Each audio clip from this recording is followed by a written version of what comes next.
नमस्कार। आज हम बात करेंगे एक ऐसी किताब की जिसका नाम ही आपको सोचने पे मजबूर कर देगा। जीवन के 999 कड़वे सबक। अब देखिए, ये कोई मीठी मीठी सलाह वाली बात नहीं है। ये हैं वो सीधी, तीखी हकीकतें जिन्हें हम अक्सर नज़रअंदाज कर देते हैं। तो चलिए, आज इन कड़वे सच का सामना करने के लिए तैयार हो जाते हैं।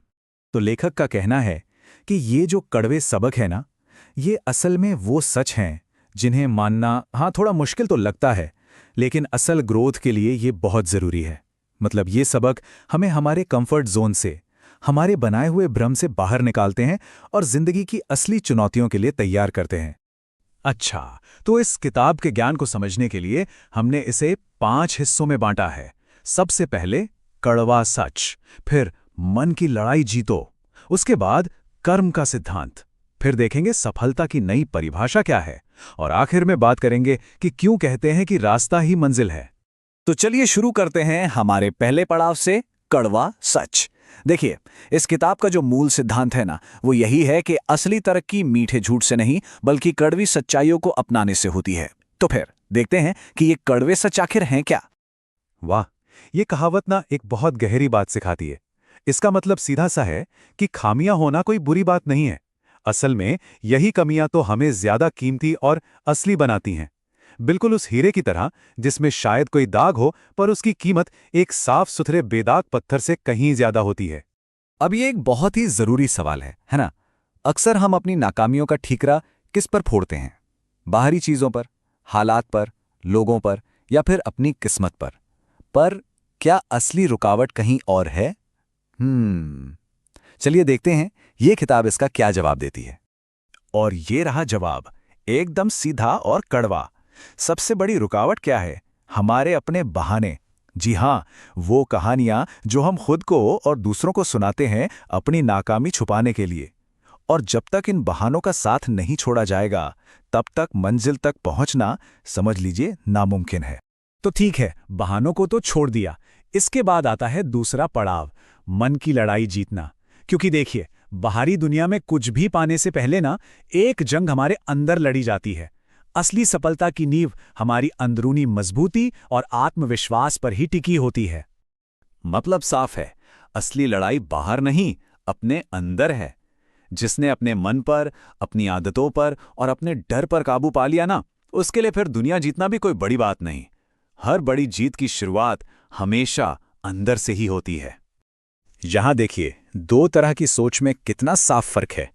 एक तरफ है बुद्धिमान इंसान जो अपने फैसले खुद लेता है, और दूसरी तरफ है वो जो दूसरों की राय का गुलाम बनकर रह जाता है। अपनी सोच पर भरोसा करना, यही तो है मन की लड़ाई जीतने का पहला कदम।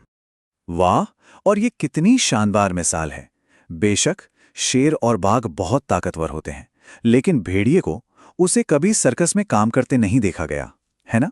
क्यों? क्योंकि वो अपनी आजाद फितरत के लिए जाना जाता है। उसे किसी के इशारों पर नहीं नचाया जा सकता। और मन की लड़ाई जीतने का असली मतलब भी यही है, अपने सिद्धांतों पर चलना और किसी के काबू में ना आना। चलिए, अब आते हैं तीसरे और शायद सबसे अहम पड़ाव पर, कर्म का सिद्धांत। क्योंकि एक मजबूत सोच वो भी तब तक बेकार ही है जब तक उसे एक्शन में, यानी काम में ना बदला जाए। क्या खूब कहा है, कितनी सीधी और सच्ची बात है। सिर्फ ख्याली पुलाव पकाने से या बड़ी बड़ी बातें करने से कुछ नहीं होता। जैसे चावल पकाने के लिए आग और पानी चाहिए, वैसे ही अपने लक्ष्य को पाने के लिए कर्म, मतलब एक्शन की जरूरत होती है। तो फिर सवाल उठता है कि सफल कर्म का सूत्र क्या है? इस किताब के हिसाब से इसके 3 हिस्से हैं। पहला, अपने काम का पूरा ज्ञान होना चाहिए। दूसरा, उसे करने के लिए प्यार और लगन होनी चाहिए। और तीसरा, खुद पर अटूट विश्वास। जब ये तीनों चीजें एक साथ मिल जाती हैं ना, तो कामयाबी पक्की समझिए। ये कहावत हमें लगातार कोशिश करते रहने की ताकत के बारे में बताती है। भले ही हमारा प्रयास छोटा सा क्यों न लगे, लेकिन अगर वो लगातार हो, बिना रुके, तो वो बड़ी से बड़ी चट्टान जैसी मुश्किल को भी तोड़ सकता है। धैर्य और निरंतरता, बस यही तो कर्म का असली मूल है। और ये सिर्फ आत्मविश्वास नहीं है, ये कर्म की शक्ति की सबसे ऊंची सीमा है। यहां पर इंसान चुनौतियों का सिर्फ सामना नहीं करता, बल्कि वो खुद एक ऐसी ताकत बन जाता है जिसके सामने चुनौतियां टिक ही नहीं पाती।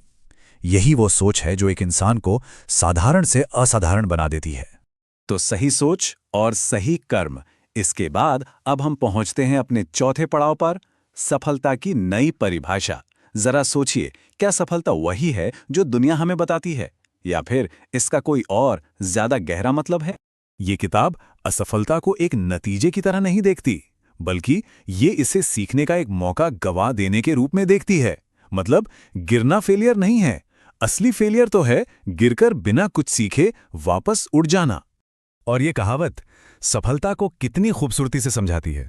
सफलता का मतलब पैसा, शोहरत या कोई बड़ा पद नहीं है। नहीं, असली सफलता तो बस एक ही चीज है, अपनी जिंदगी को अपने उसूलों पर, अपनी शर्तों पर जीना। दुनिया की नज़र में कामयाब होने से कहीं ज्यादा जरूरी है अपनी नज़र में संतुष्ट होना। ये सबक हमें अचानक से मिली कामयाबी के भ्रम से बाहर निकालता है।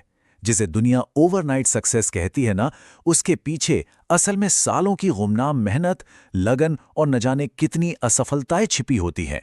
सफलता कोई लॉटरी नहीं है, ये तो एक लंबी तपस्या का फल है।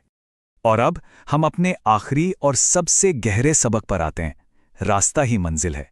ये एक ऐसा आइडिया है जो हमें बताता है कि मंजिल पर पहुंचने से भी ज्यादा जरूरी उस तक पहुंचने का सफर होता है।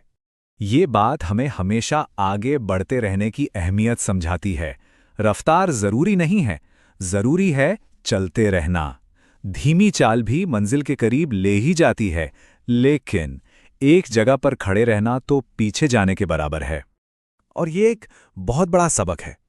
कोई भी गुरु हो, कोई भी किताब हो, वो सिर्फ रास्ता दिखा सकती है, दरवाज़ा खोल सकती है, लेकिन उस दरवाजे से अंदर जाने का कदम वो तो हमें खुद ही उठाना पड़ता है। मतलब आखिरी जिम्मेदारी हमेशा हमारी अपनी ही होती है। तो ये सारे सबक हमारे सामने खुले दरवाजों की तरह हैं। कड़वे सच का दरवाज़ा, मन की लड़ाई का, कर्म का और अपनी शर्तों पर जीने का। सवाल बस इतना सा है कि आज कौन से दरवाजे से गुजरने का फैसला किया जाए। चुनाव हमारा अपना है।